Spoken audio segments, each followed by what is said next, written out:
परिचय। विद्यार्थियों, तैयार हो जाइए। आज हम शंकु परिच्छेद के बारे में पढ़ेंगे। क्या आपने कभी पहिया देखा है? उसका आकार कैसा होता है? हाँ, वह वृत्ताकार होता है। आप में से कितने लोगों के पास अपने घर में डिश टीवी है और क्या आप जानते हैं कि उसका आकार कैसा होता है? हाँ, वो परवलयाकार होता है। अच्छा, क्या आप जानते हैं कि पृथ्वी का सूर्य के चारों ओर घूमने का मार्ग क्या होता है? हाँ, वह दीर्घवृत्तीय होता है। तो अंततः कौन मुझे बताएगा कि इस वस्तु का आकार कैसा है? वह अति परवलयाकार है। इस पाठ में आप सीखेंगे कि इन आकारों का विश्लेषण कैसे करते हैं और विभिन्न वस्तुओं की परिकल्पना में इनकी क्या भूमिका है।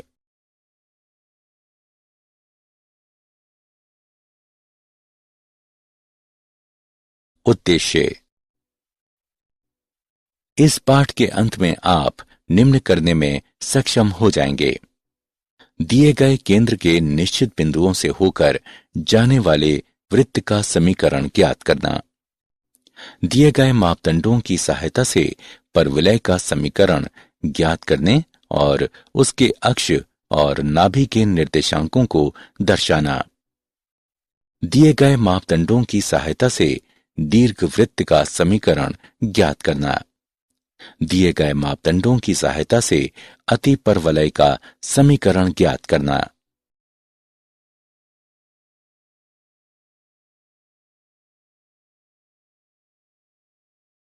शंकु के परिच्छेद।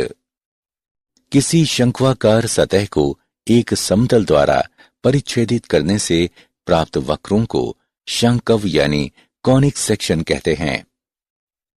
हम जानते हैं कि शंकु एक सतह या एक ठोस आकृति है जिसे एक रेखा गुजारकर बनाया जाता है, जिसमें रेखा हमेशा एक समतल को प्रतिच्छेदित करती है, जिसे नियता कहते हैं, और जिन स्थिर बिंदुओं से होकर गुजरती है उन्हें शीर्ष कहते हैं। अब हम एक लंब वृत्तीय शंकु के विभिन्न परिच्छेदों की चर्चा करेंगे। एक लंब वृत्तीय शंकु का एक समतल द्वारा प्राप्त परिच्छेद, जो कि उसके आधार के समानांतर होता है, वृत्त कहलाता है। एक लंब वृत्तीय शंकु एक समतल द्वारा प्राप्त परिच्छेद, जो कि शंकु की जनक के समानांतर होता है, परवलय कहलाता है। एक लंब वृत्तीय शंकु एक समतल द्वारा प्राप्त परिच्छेद, जो कि किसी भी जनक के समानांतर नहीं होता और न ही शंकु के अक्ष के लंबवत और न ही समानांतर होता है, दीर्घवृत्त कहलाता है। एक लंब वृत्तीय शंकु एक समतल द्वारा प्राप्त परिच्छेद, जो कि शंकु के अक्ष के समानांतर होता है, अति परवलय कहलाता है।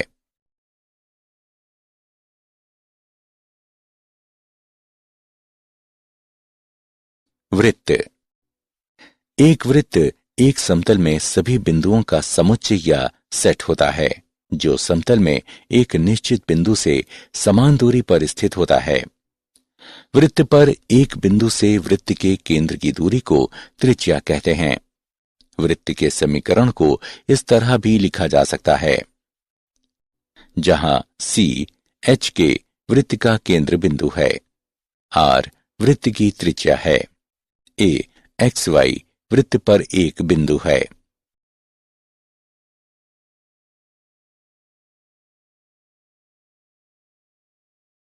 उदाहरण: केंद्र 3, 2 और त्रिज्या 7 से वृत्त का समीकरण ज्ञात कीजिए। हल: हमें वृत्त का केंद्र 3, 2 और त्रिज्या 7 दिया गया है। केंद्र H के और त्रिज्या R के एक वृत्त का समीकरण इस प्रकार दिया गया है। केंद्र और त्रिज्या का मान रखने के बाद हम पाते हैं कि x घटा 3 का वर्ग जमा y घटा 2 का वर्ग बराबर है 7 वर्ग के। जो कि गणना करके हल करने पर x वर्ग जमा y वर्ग घटा 6x घटा 4y बराबर 36 प्राप्त होगा।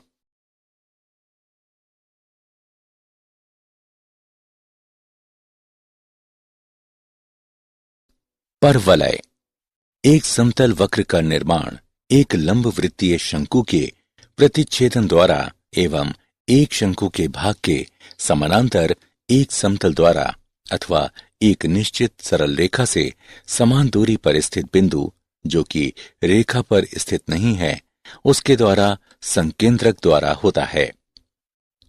निश्चित सरल रेखा को नियता कहते हैं। निश्चित बिंदु को नाभि कहते हैं। परवलय का अक्ष जिस बिंदु पर परवलय को काटता है उसे परवलय का शीर्ष कहते हैं। नियता के लंबवत और नाभि से होकर जाने वाली रेखा को परवलय का अक्ष कहते हैं।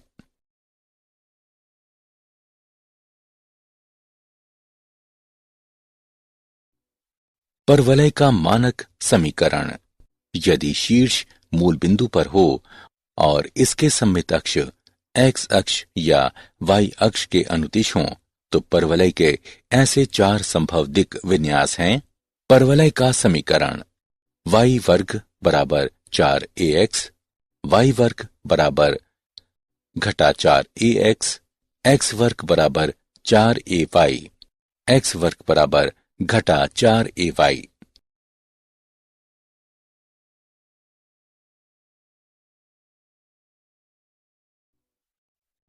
परवलय की नाभि से जाने वाली और परवलय की अक्ष के लंबवत रेखाखंड जिसके अंत बिंदु परवलय पर हों उसको परवलय की नाभि लंब जीवा कहते हैं।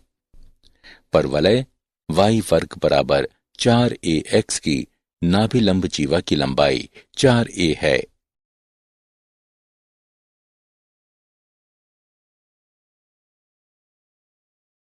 उदाहरण, उस परवलय का समीकरण ज्ञात कीजिए जिसकी नाभि लंब जीवा 4 इकाई है, जिसका अक्ष रेखा 3x जमा 4y घटा 4 बराबर 0 है और शीर्ष की स्पर्शजया रेखा 4x घटा 3y जमा 7 बराबर 0 है। हल। माना कि P XY परवलय पर कोई बिंदु है। शीर्ष की स्पर्शजया के लंबवत PM और उसके अक्ष के लंबवत PN खींचें तथा PN वर्ग बराबर होगा नाभिलंब जीवा गुणे PM के। इसे समीकरण 1 से चिन्हित करें।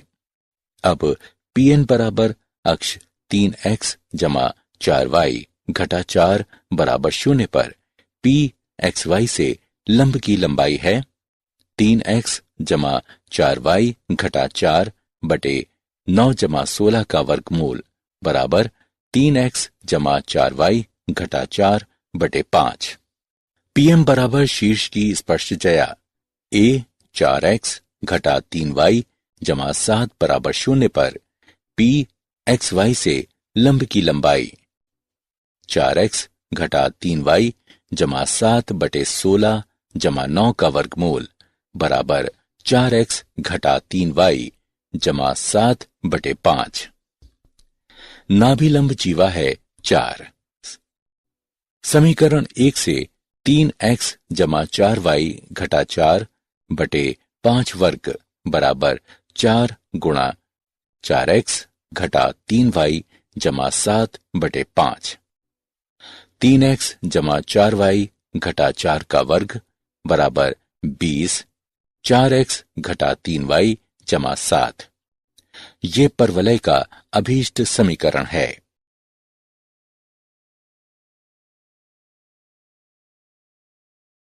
दीर्घवृत्त। एक दीर्घवृत्त एक तल के उन बिंदुओं का समुच्चय है जिनका तल में दो स्थिर बिंदुओं से दूरी का योग अचर होता है। दो स्थिर बिंदुओं को दीर्घवृत्त की नाभियां कहते हैं। नाभियों को मिलाने वाले रेखाखंड के मध्य बिंदु को दीर्घवृत्त का केंद्र कहते हैं। दीर्घवृत्त की नाभियों से जाने वाला रेखाखंड दीर्घ अक्ष यानी मेजर एक्सिस कहलाता है, जिसकी लंबाई 2a होती है। केंद्र से जाने वाला और दीर्घ अक्ष के लंबवत रेखाखंड लघु अक्ष यानी माइनर एक्सिस कहलाता है, जिसकी लंबाई 2b होती है। दीर्घ अक्ष के अंत बिंदुओं को दीर्घवृत्त के शीर्ष कहते हैं। नाभियों की दूरी को 2c से निरूपित किया जाता है। दीर्घवृत्त की उत्केंद्रता दीर्घवृत्त के केंद्र से नाभि और केंद्र से शीर्ष की दूरियों का अनुपात है, अर्थात E बराबर C/A।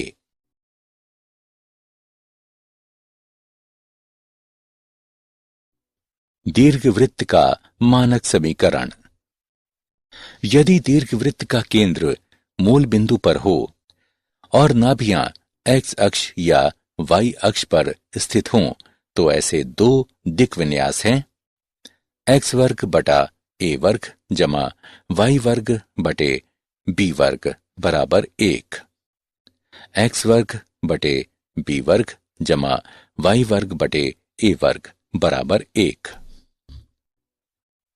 दीर्घवृत्त के नाभिलंब जीवा की लंबाई x वर्ग बटे a वर्ग जमा y वर्ग बटे b वर्ग बराबर 1 घटा 2b वर्ग बटे a है।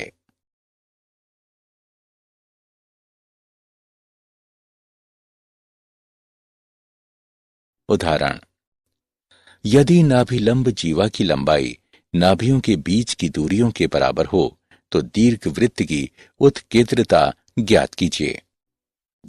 हल: नाभियों के बीच की दूरी बराबर नाभिलंब जीवा की लंबाई का 2ae बराबर 2b वर्ग बटे a, अथवा ae बराबर a वर्ग 1 घटा e वर्ग बटे a, अथवा e बराबर 1 घटा e वर्ग अथवा e वर्ग जमा e घटा 1 बराबर 0।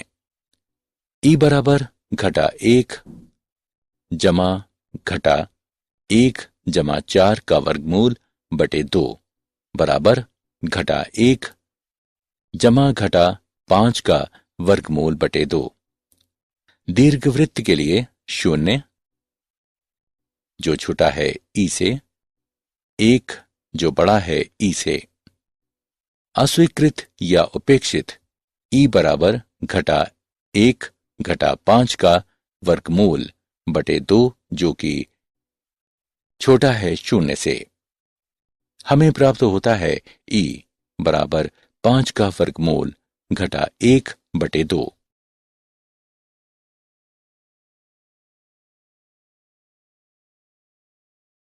अतिपरवलय। एक अतिपरवलय तल के उन सभी बिंदुओं का समुच्चय है जिनकी तल में दो स्थिर बिंदुओं से दूरी का अंतर अचर या स्थिर होता है। दो स्थिर बिंदुओं को दीर्घवृत्त की नाभियां कहते हैं। नाभियों को मिलाने वाले रेखाखंड को अतिपरवलय का केंद्र कहते हैं। नाभियों से गुजरने वाली रेखा को अनुप्रस्थ अक्ष यानी ट्रांसवर्स एक्सिस कहते हैं। इसकी लंबाई 2a होती है। अनुप्रस्थ अक्ष के लंबवत और केंद्र से होकर गुजरने वाली रेखा को संयुग्मी अक्ष यानी कॉन्जुगेट एक्सिस कहते हैं। इसकी लंबाई 2b होती है। अतिपरवलय अनुप्रस्थ अक्ष को जिन बिंदुओं पर काटता है उन्हें अतिपरवलय का शीर्ष कहते हैं। दोनों नाभियों के बीच की दूरी को 2c से निरूपित करते हैं। अतिपरवलय की उत्केंद्रता अतिपरवलय के केंद्र से नाभि और केंद्र से शीर्ष की दूरियों का अनुपात है, अर्थात E बराबर C/A, चूंकि C बड़ा है और बराबर है A से। इसलिए उत्केंद्रता कभी भी 1 से कम नहीं होती है।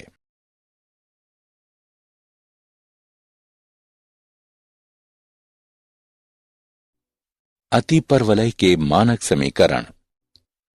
अतिपरवलय का केंद्र मूल बिंदु पर और नाभियां x अक्ष और y अक्ष पर स्थित हों, तो ऐसे दो दिक् विन्यास होंगे: x वर्ग बटे a वर्ग घटा y वर्ग बटे b वर्ग बराबर 1, y वर्ग बटे a वर्ग घटा x वर्ग बटे b वर्ग बराबर 1। अति परवलय की नाभिलंब जीवा की लंबाई 2b वर्ग बटे a है।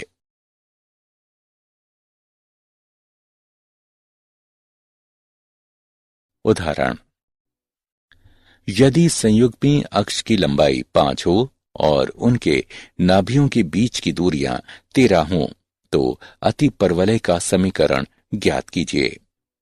हल।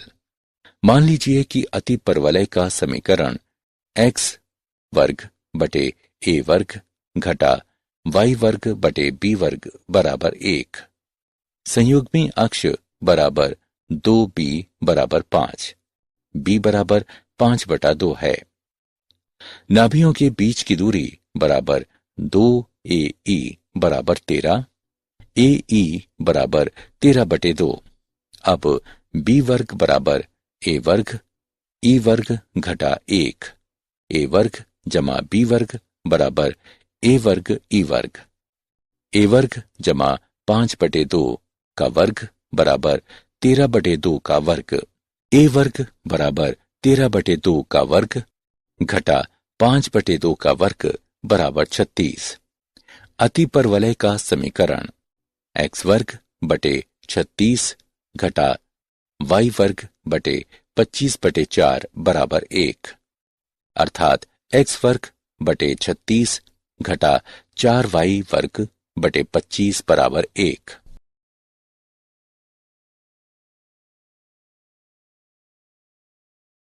क्या आप जानते हैं, यूक्लिड प्राचीन यूनान का एक गणितज्ञ था। उसे ज्यामिति का जनक कहा जाता है। उनके ग्रंथ गणित के इतिहास में गणितीय शिक्षण के लिए सबसे सफलतम कृति है।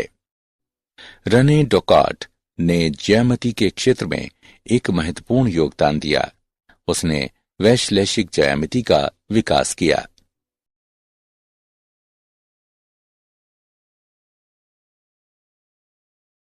सारांश। आइए हमने जो कुछ सीखा है उसे संक्षेप में दोहराएं। वृत्त समतल के उन बिंदुओं का समुच्चय होता है जो तल के एक स्थिर बिंदु से समान दूरी पर होते हैं। केंद्र h के और त्रिज्या r के एक वृत्त का समीकरण है।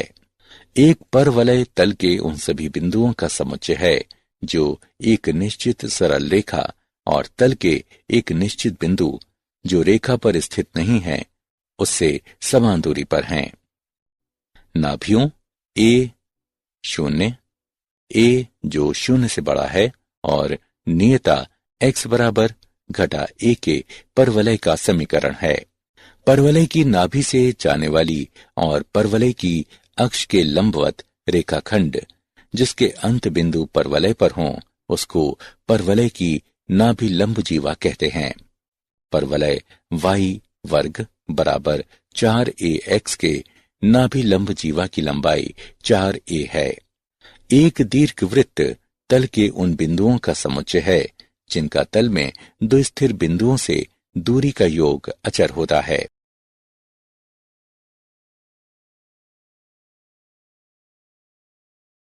x अक्ष पर नाभि वाले एक दीर्घवृत्त का समीकरण है। दीर्घवृत्त की नाभियों से जाने वाली और दीर्घ अक्ष पर लंबवत रेखाखंड जिसके अंत बिंदु दीर्घवृत्त पर हों उसको दीर्घवृत्त का नाभिलंब जीवा कहते हैं। दीर्घवृत्त की नाभिलंब जीवा की लंबाई है। एक अतिपरवलय तल के उन सभी बिंदुओं का समुच्चय है जिनकी तल में दो स्थिर बिंदुओं से दूरी का अंतर अचर होता है। x अक्ष पर नाभि वाले अतिपरवलय का समीकरण है।